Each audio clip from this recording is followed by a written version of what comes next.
ایمان بالغیب اس طرح سکھلایا گیا کہ ایمان بالغیب اس طرح سکھلایا گیا کہ تم تمام ظاہری شکل کا انکار کرو قدرت کے مقابلے میں،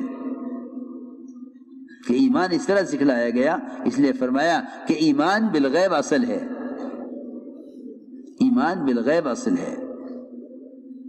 اس لیے حضور اکرم صلی اللہ علیہ وسلم نے اپنے صحابہ کو ایمان بالغیب سکھلایا، اور واقعی ایمان بالغیب کہتے ہی اس کو ہیں کہ محمد صلی اللہ علیہ وسلم کی الہی ہوئی خبروں کو محمد صلی اللہ علیہ وسلم کے اعتماد پر یقینی مانا جائے، اسی کو ایمان فرمایا کہ جو خبر آپ لے کر آئے ہیں اس خبر کو یقینی مانا جائے آپ کے اعتماد پر۔ قرآن نے ایمان اس کو کہا ہے، اس لیے حضور اکرم صلی اللہ علیہ وسلم نے امت کو وہ خبریں دی ہیں جس سے ایمان والوں کے ایمان کا امتحان ہوتا تھا اور ان کے ایمان میں اضافہ ہوتا تھا۔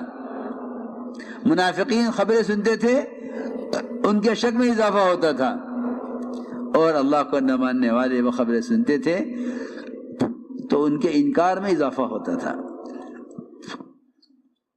ان کے انکار میں اضافہ ہوتا تھا۔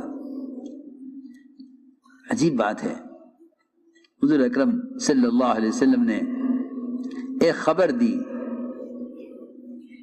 اس لیے کہ نبی کی لائی ہوئی خبریں ظاہر کے بالکل خلاف ہوں گی، نبی کی لائی ہوئی خبریں ظاہر کے بالکل خلاف ہوں گی۔ آپ نے خبر دی کہ آپ کا سفر معراج ہوا،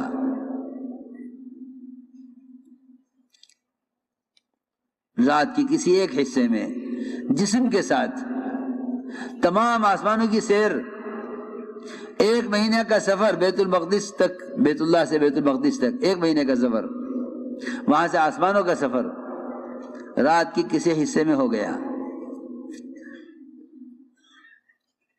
آپ نے صبح خبر کی لوگوں کو، ابو جہل کو پتہ چلا، سب سے بڑا کذاب آپ کو جھٹلانے والا، اس کو ہی بتلایا۔ یہ نہیں کہ تو مانیں گے نہیں، یقین نہیں کریں گے، ان کو نہ بتلاؤ، ان کو بتلایا۔ ابو بکر صدیق رضی اللہ عنہ کے بعد لوگ دوڑے ہوئے گئے کہ دیکھو تمہارے ساتھی کیا کہہ رہے ہیں، یہ کیا کہہ رہے ہیں کہ رات بیت المقدس کا سفر، یہاں سے ایک مہینے کا اور وہاں سے آسمانوں کا سفر۔ میں جو عرض کر رہا ہوں یہ سمجھانے کے لیے کہہ رہا ہوں کہ جتنے بھی احکام شریعت ہیں اور جتنی بھی خبریں غیب کی ہیں، ان تمام خبروں کو محمد صلی اللہ علیہ وسلم کے اعتماد پر اور آپ کی لائی ہوئی خبر کو آپ کے اعتماد پر یقینی مانا جائے، آپ کے اعتماد پر اس کو یقینی مانا جائے کہ ہاں یہ بات حق ہے۔ اگر نبی کے ساتھ سب کچھ ظاہر کے مطابق ہو تو پھر نبی کی بات پر یقین کرنا کوئی کمال نہیں ہے۔ وہ خبر دیں گے ظاہر کے خلاف، وہ خبر دیں گے ظاہر کے خلاف، تم ظاہر کے خلاف جو خبر آئے اس کو یقینی مانو نبی کے اعتماد پر کہ آپ فرما رہے ہیں اس لیے ہم مانتے ہیں۔ میرے دوستو عزیزو، یہ واقعات ایمان بالغیب سکھلانے کے لیے تھے، بلکہ حضور اکرم صلی اللہ علیہ وسلم نے اپنے صحابہ کے ایمان کا امتحان بھی لیا کہ دیکھنا یہ ہے کہ انہیں ہماری بات پر کتنا یقین ہے۔ آپ صلی اللہ علیہ وسلم نے ایک دیہاتی سے گھوڑا خریدا، فرمایا گھوڑا کتنے کا ہے؟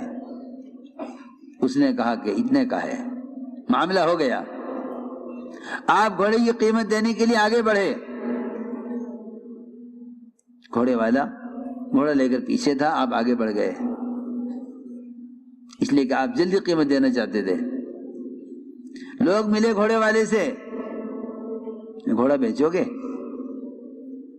اس نے قیمت بڑھا کر یہ نہ کہا کہ یہ گھوڑا بک چکا ہے، اسے قیمت زیادہ ملنے لگی، اس نے پوچھا آواز دے کر کہ اے محمد صلی اللہ علیہ وسلم آپ گھوڑا خریدیں گے، ان کو بھیج دوں؟ آپ نے فرمایا یہ گھوڑا تو میں تم سے لے چکا ہوں، تو میں خرید چکا۔ اس نے کہا نہیں، میں نے آپ کو نہیں بیچا، قسم بھی کھا لی اس نے، روایت میں ہے واللہ ما بعتکہ، خدا کی قسم میں نے آپ کو نہیں بیچا۔ فرمایا میں تو لے چکا ہوں تم سے، معاملہ ہو چکا، میں تمہیں قیمت دے رہا ہوں۔ اس نے کہا اچھا گواہ لائیے، اور گواہ کوئی نہیں تھا، کون گواہی دے؟ اس نے شرط ایسی لگائی کہ گواہ کوئی تھا نہیں، زیادہ گواہی کوئی دے گا نہیں۔ اس نے کہا گواہ لائیے۔ آپ نے فرمایا کہ گواہ تو کوئی نہیں تھا۔ اس نے کہا گواہ لائیے۔ اتنے میں حضرت خزیم بن ثابت رضی اللہ تعالیٰ عنہ وہاں سے گزر رہے تھے، انہوں نے دیکھا کہ دیہاتی آپ سے گواہ مانگ رہا ہے، انہوں نے آگے بڑھ کر گواہی دی کہ میں گواہی دیتا ہوں کہ آپ نے گھوڑا اس سے خرید لیا تھا۔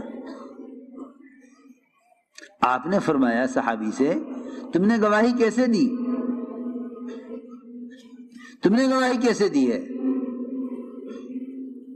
اس سوال کا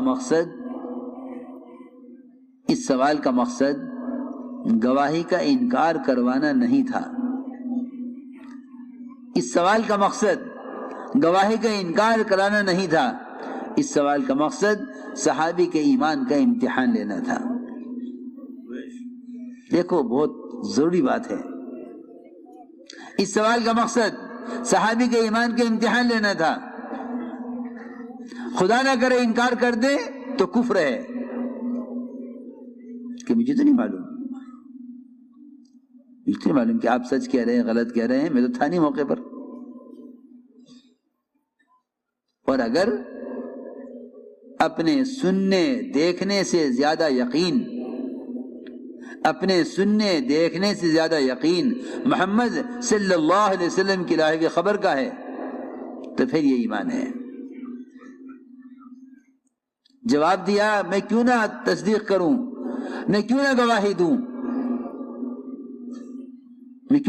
دوں؟ آپ صلی اللہ علیہ وسلم نے ہمیں عرش کی، کرسی کی، اللہ کے وجود کی، جنت و دوزخ کی خبریں دی، ہم نے اس سب کو یقینی مانا ہے۔ آپ کے کہنے پر ہم نے کچھ نہیں دیکھا، ہم کہیں آپ کے ساتھ نہیں تھے۔ جو ذات اتنی بڑی بڑی چیزوں کے بارے میں جھوٹ نہیں کہہ سکتی، وہ ایک گھوڑے کے بارے میں کیوں جھوٹ بولے گی؟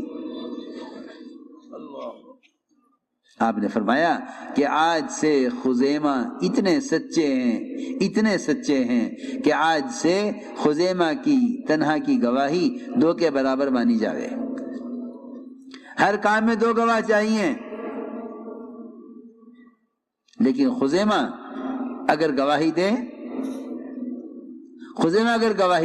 تو خزیمہ کی گواہی 2 کے برابر مانی جاوے۔ میرے دوستو عزیزو، ایمان بالغیب اس طرح سکھلایا گیا ہے، اور ایمان بالغیب کے تذکرے اب مسجدوں سے ختم ہو گئے۔ اب تذکرے مشاہدات کے، تجربات کے، دنیا کی چیزوں کے تذکرے ہیں، غیب کے تذکرے نہیں ہیں۔ اس لیے فرمایا کہ مسجدوں میں ایمان کے حلقے قائم کرو اور یہاں کے ماحول میں لا کر ایمان بالغیب سکھلاؤ، حضور اکرم صلی اللہ علیہ وسلم نے اپنے صحابہ کو ایمان اس طرح سکھلایا کہ ان کے یقین کو ظاہری شکلوں سے ہٹایا۔ ایک صحابی نے آ کر عرض کیا کہ اونٹوں میں خارش پھیل گئی ہے۔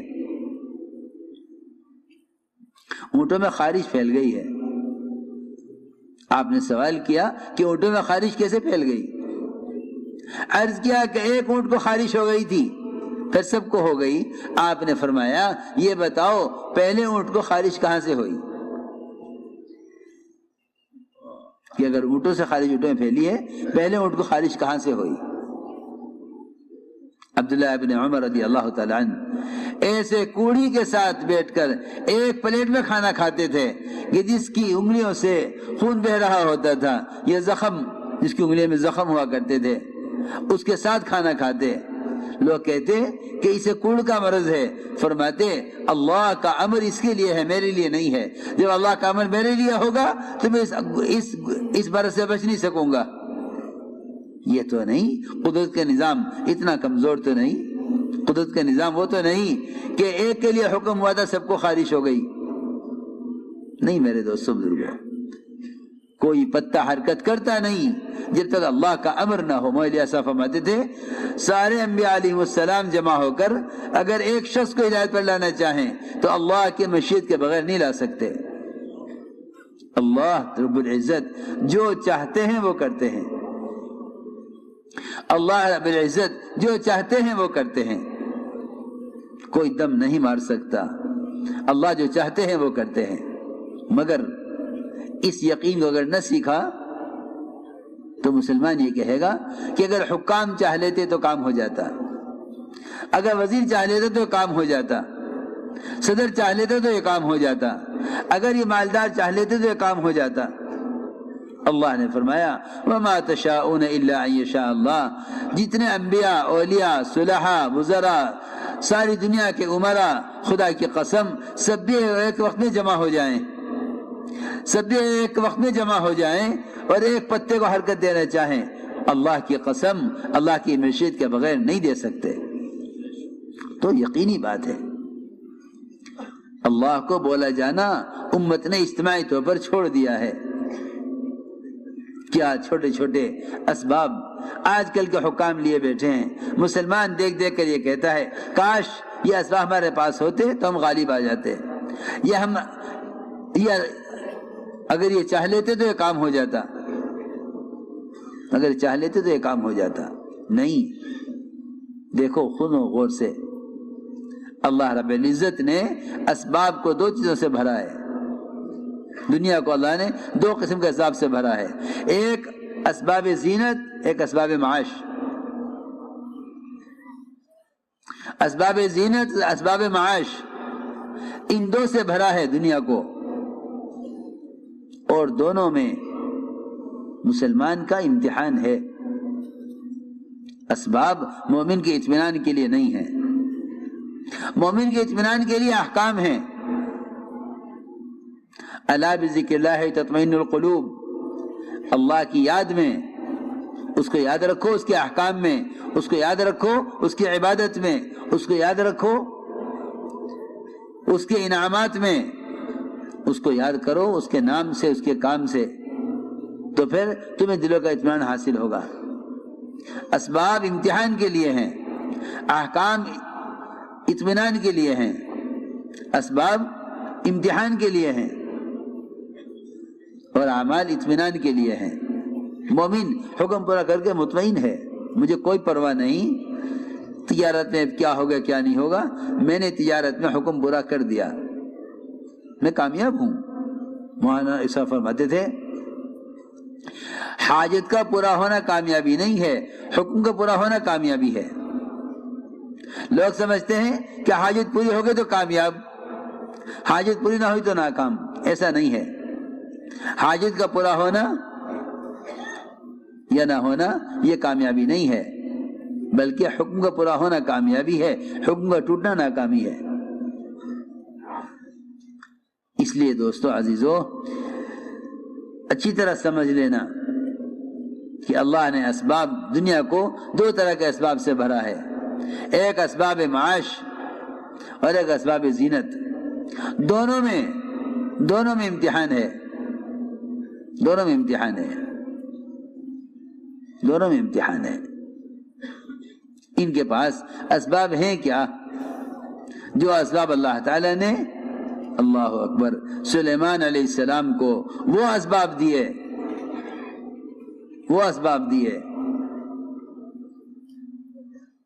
کہ ہوا اپنی مرضی کے مطابق چلے، ہوا اپنی مرضی کے مطابق چلے، جنات، شیاطین، پرندے درندے سب تابع، اللہ سے ایسی بادشاہت مانگی تھی جو میرے بعد کسی اور کو میسر نہ ہو، ایسی بادشاہت مانگی اللہ سے، اللہ نے ایسی بادشاہت دی۔ لیکن اللہ تعالی نے دنیا کو جو مزین کیا ہے وہ یہ دیکھنے کے لیے کیا ہے کہ میرے بندے اس دنیا کی زینت میں اور ان چیزوں میں مجھے کتنا یاد رکھتے ہیں۔ انا جعلنا ما علی الارض زینۃ لها لنبلوہم ایہم احسن عملا، ہم ان کے اچھے عمل کو دیکھنا چاہتے ہیں دنیا کے مزین چیزوں میں۔ جو کسی چیز کو دیکھ کر اس کا تاثر پیدا کرے گا وہ تو اللہ کو بھلا دے گا، اور جو کسی چیز کو دیکھ کر بنانے والے کا تاثر پیدا کرے گا وہ اللہ کو یاد رکھے گا، وہ اللہ کو یاد رکھے گا۔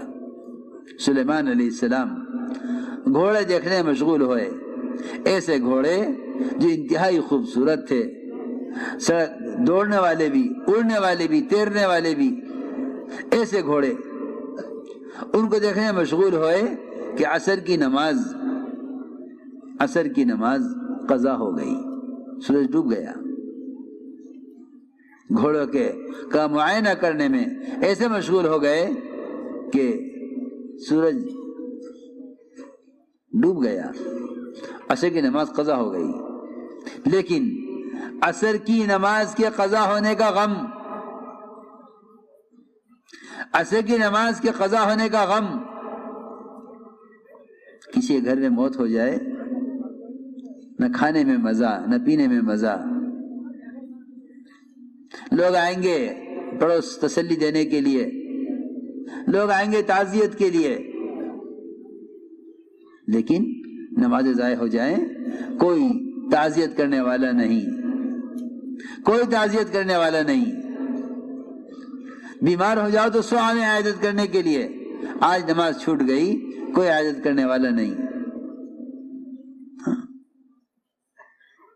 عصر کی نماز قضا ہو گئی، ساری بادشاہت ساری سلطنت ایک طرف، عصر کی نماز، اے اللہ مجھے آج کی عصر پڑھنی ہے، مجھے آج کی عصر پڑھنی ہے۔ اللہ تعالی نے سورج کو واپس نکالا، سورج کو واپس نکالا، سورج واپس نکلا، عصر کی نماز ادا کی۔ حضرت فرماتے تھے اگر یہ امت اجتماعی طور پر دعوت اور عبادت کو جمع کرنے پر آ جائے تو اللہ تعالیٰ ان کے لیے نظام کائنات کو ایسے ہی مسخر کرنے والے ہیں، مگر ہمارے دلوں کا تاثر یہ ہے کہ وہ تو نبی تھے، ہو گیا، وہ تو نبی تھے، ہو گیا، وہ تو نبی تھے، ہو گیا ان کے لیے۔ میرے دوستو عزیزو، مسلمان کو اپنے دین پر چلنے میں جو رکاوٹیں پیش آ رہی ہیں یہ رکاوٹیں ہٹیں گی نہیں جب تک مسلمان دعوت پر نہ آئے، اس لیے کہ دعوت عبادت ان دونوں کو جمع کرنا، دعوت اور عبادت ان دونوں کو جمع کرنا یہ دین میں پختگی پیدا کرنے والا اور نظام کائنات کو ان کے لیے مسخر کرنے والا ہے۔ چنانچہ سورج واپس نکلا، علیہ السلام نے نماز ادا کی۔ یوشع بن نون دشمن کے مقابلے پر، ادھر عصر کی نماز اور ادھر دشمن مقابلے پر، کیا کریں؟ اے اللہ ہم نے تیری طرف دعوت دی، تیری طرف ان کو بلایا، یہ اس خیر کے کام کو قبول نہ کر کے مقابلے پر آ گئے، اے اللہ کیا کریں؟ نماز پڑھیں تو ان کا خطرہ ہے، اور ان سے مقابلہ کریں تو نماز قضا ہونے کا خطرہ ہے۔ اے اللہ ہم معمور ہیں تیرے، اور یہ سورج معمور ہے ہمارے لیے، اللہم احبسها، اے اللہ سورج کو یہاں روک دے، سورج کو یہاں روک دے۔ روایت میں ہے سورج ٹھہر گیا۔ انہوں نے اطمینان کے ساتھ اپنا کام پورا کیا، فتح ہوئی دشمن پر، پھر عصر کی نماز پڑھی، اس کے بعد سورج حرکت میں آیا، اب چلے گا۔ دعوت عبادت کا جمع کرنا تسخیر عالم کا نسخہ ہے، ایک نہیں سینکڑوں قصے ہیں۔ صحابی جیل میں کیوں؟ اللہ کے بندوں کو اللہ کی طرف بلانے کی کوشش میں تھے، جیل ہو گئی۔ روایت میں ہے کہ جیل میں ان کو غسل کی حاجت پیش آ گئی، پانی مانگا جیلر سے، اس نے کہا کہ نہیں، پانی پینے کے لیے ملے گا، صرف غسل کے لیے پانی نہیں ملے گا۔ نماز کا اتنا شوق اور نماز کا اتنا فکر کہ 2 دن پانی کو صبر کر سکتا ہوں، پیاس برداشت کر سکتا ہوں 2 دن، تم مجھے 2 دن کا پانی اکٹھا دے دو، پینے کا پانی۔ جیلر نے کہا نہیں، آج کا پانی آج ملے گا، کل کا پانی کل ملے گا۔ روایت میں ہے کہ جب جیلر نے پانی نہیں دیا تو بادل آسمان سے اترا اور جیل میں داخل ہوا، صحابی کو وہ برسا اور صحابی نے اسے غسل کیا اور نماز ادا کی۔ تم دعوت عبادت کو جمع کرنے پر آؤ، ہم یہ چھوٹے چھوٹے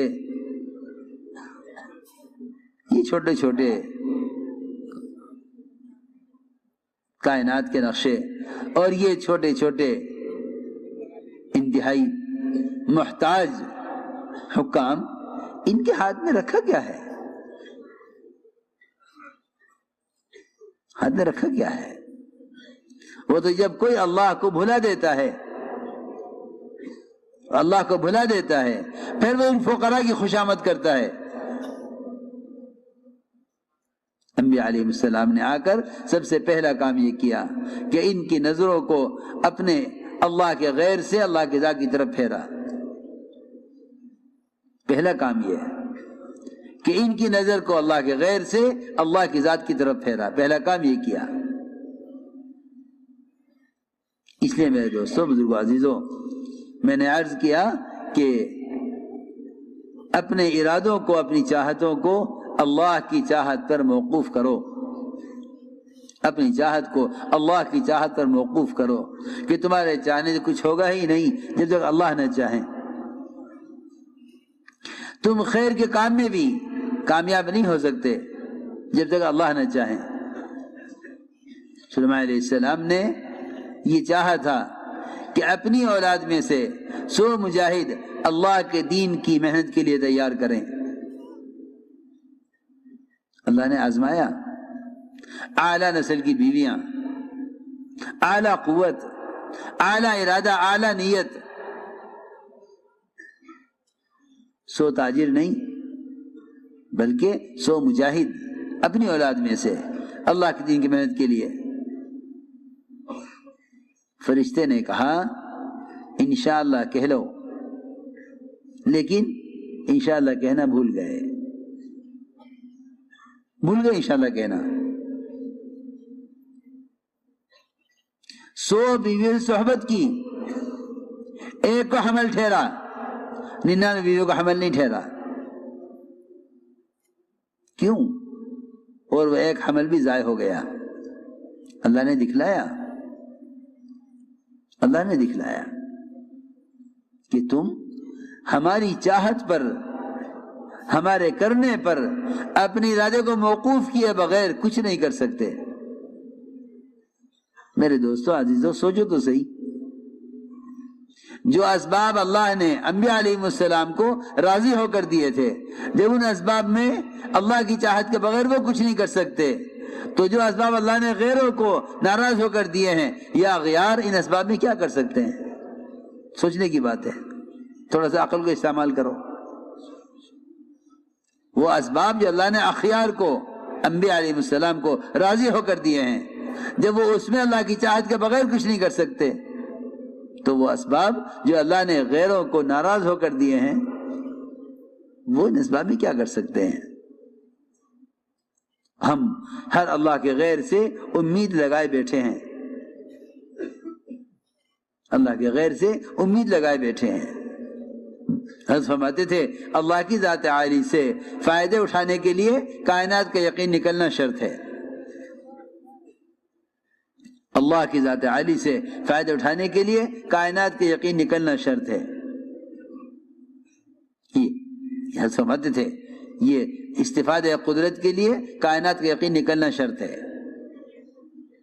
کیونکہ اگر دلوں میں یقین نقشوں کا ہے تو یہ اللہ کو نقشے بنا کر پیش کرے گا۔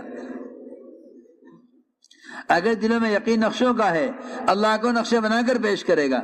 اس زمانے میں مسلمانوں کو سب سے بڑا دھوکہ یہ لگا ہے کہ اللہ نے کائنات کا نظام بنا دیا ہے، اس کائنات کے نظام کے مطابق مسائل حل ہوں گے۔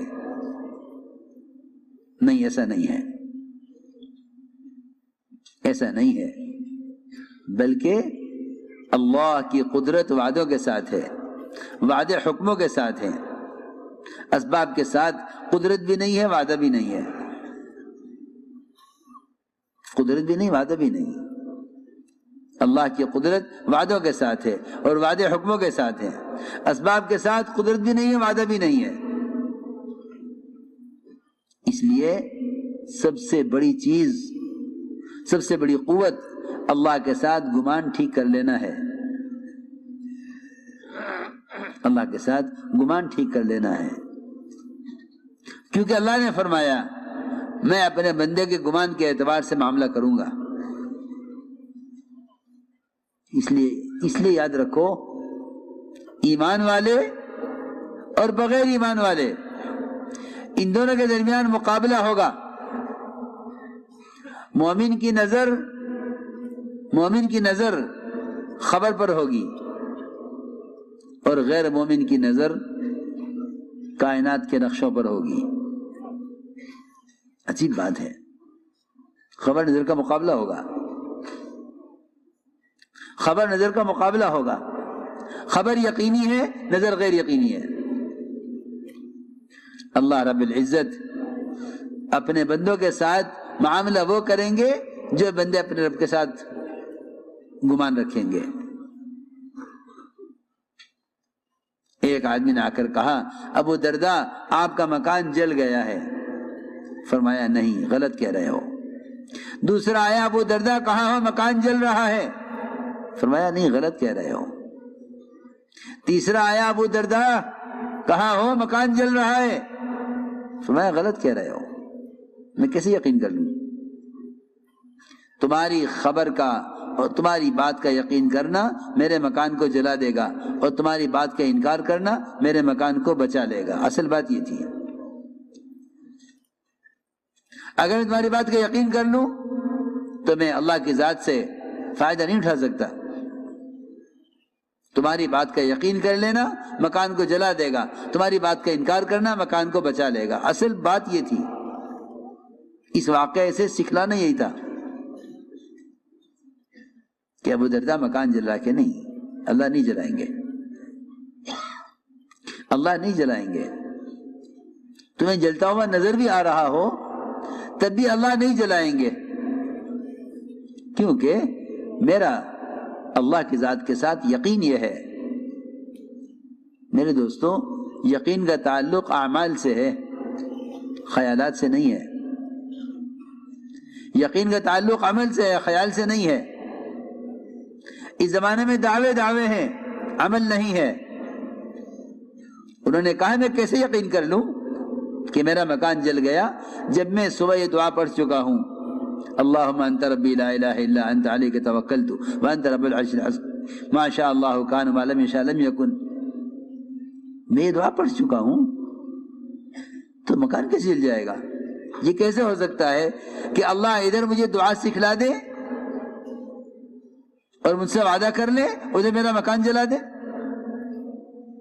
اتنی بات تو کوئی شخص کسی مخلوق کے بارے میں برداشت نہیں کر سکتا کہ آپ مجھ سے وعدہ کر لیں پھر کام نہ کریں۔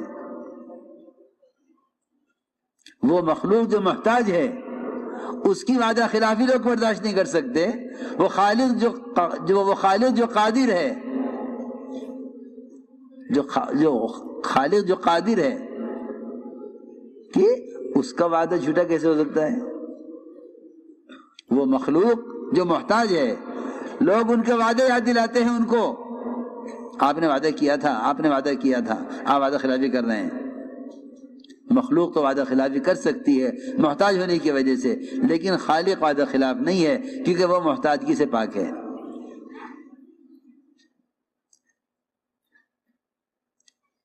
تین آدمی آ کر کہہ رہے مکان جل گیا، یہ ماننے کو تیار نہیں۔ ایک آدمی آ کر کہ ہاں ابو درداء مکان آگ لگی تھی لیکن تمہارے مکان پر آ کر بجھ گئی۔ کیوں بجھ گئی؟ بس میں شروع سے کہہ رہا ہوں کہ جو حالات پیش آتے ہیں لوگ کہتے ہیں اتفاق سے ہو گیا، کہ اتفاق کوئی چیز نہیں ہے، اللہ کے کرنے سے ہوتا ہے، لیکن اللہ کی ذات سے ہونے کے لیے دو چیزیں اصل ہیں، ایک یقین دوسرے عمل، ایک یقین دوسرے عمل۔ جی ہاں، اس لیے کہ عمل کے بغیر اگر امید کر رہا ہے، عمل کے بغیر امید کر رہا ہے تو یہ جھوٹا ہے، یہ جھوٹا ہے۔ یہ اگر امید کر رہا ہے عمل کے بغیر تو جھوٹا ہے، اس لیے کہ حدیث میں عاجز فرمایا اس شخص کو جو بڑی بڑی اللہ سے امیدیں باندھ لے، اللہ یوں کریں گے، اللہ یوں کریں گے، اللہ یوں کریں گے، اللہ سے بڑی بڑی امیدیں باندھ لے اور اپنے نفس کا تابع ہو کر چلے، اللہ سے بڑی بڑی امیدیں باندھ لے، فرمایا کہ یہ عاجز ہے، یہ عاجز ہے۔ من اتبع نفسه هواها وتمنى على الله الاماني، اللہ سے امیدیں باندھے ہوئے ہے اور اپنی خواہش کے پیچھے پڑا ہوا ہے، اس کو تو حدیث میں عاجز کہا ہے، بجائے اس کے کہ اس کو عقل مند کہا جاتا۔ عقل مند وہ ہے جو آخرت کو سامنے رکھ کر چلے۔ تو میں نے عرض کیا کہ جن لوگوں کو، جو لوگ یہ سمجھتے ہیں کہ ہمارے اللہ کے درمیان اسباب اصل ہیں، یہ محنت کرتے ہیں اسباب پر، پھر ان اسباب کو پیش کرتے ہیں اللہ کے سامنے، محنت کرتے ہیں اسباب پر، اے اللہ یہ دکان ہے تو اس کے ذریعے نفع دے دے، اے اللہ یہ دوا ہے تو اس کے ذریعے شفا دے دے۔ یقین کرنے والے اللہ کو ذرائع پیش نہیں کرتے کیونکہ اللہ تعالیٰ کو وہ ذرائع سے پاک سمجھتے ہیں، اس کو ذرائع کی ضرورت نہیں ہے۔ جو سمجھتے ہیں قدرت وعدوں کے ساتھ ہے وہ عمل پیش کرتے ہیں، جو سمجھتے ہیں قدرت اسباب کے ساتھ ہے وہ اللہ کو اسباب پیش کرتے ہیں۔ اسی آسان بات ہے، جو سمجھتے ہیں قدرت اسباب کے ساتھ ہے وہ اللہ کو اسباب بنا کر پیش کرتے ہیں، اور جو سمجھتے ہیں، ادھر دیکھو نا میری طرف، جو سمجھتے ہیں کہ نہیں قدرت وعدوں کے ساتھ ہے وہ اللہ کو عمل پیش کرتے ہیں، اے اللہ یہ عمل ہے تو اس عمل پر کامیاب کر دے۔ آپ دیکھیں گے تاجر دکان کو سامنے رکھ کر مانگ رہا ہوگا، زمیندار غلہ زمین کو سامنے رکھ کر اللہ سے مانگ رہا ہوگا، اور کہتے بھی یوں ہیں کہ پہلے آپ اسباب پر محنت کریں، پہلے سے امید کریں، حالانکہ اسباب پر محنت کرنے والے کو اللہ سے امید کرنے کا کیا حق ہے؟ محنت کرے اسباب پر، امید کرے اللہ سے؟ نہیں، بلکہ ہم یہ نہیں، اس کا مطلب یہ نہیں کہ اسباب اختیار نہ کرے، بلکہ اس کا مطلب یہ ہے کہ محنت کر کے اعمال کو درست کرے، اللہ سے امید کرے۔ اللہ تعالیٰ نے صحابہ کرام کے ساتھ جو کچھ ظاہر کے خلاف کیا ہے وہ سب ان کے عمل پر کیا ہے، عمل بنا کر پیش کر دیا۔ اللہ تعالیٰ نے ظاہر کے خلاف مددیں کی ہیں۔ صحابی پیشاب کر رہے، چوہا اشرفیہ لے کر آ رہا، صحابی پیشاب کر رہے، چوہا اشرفیہ لے کر آ رہا،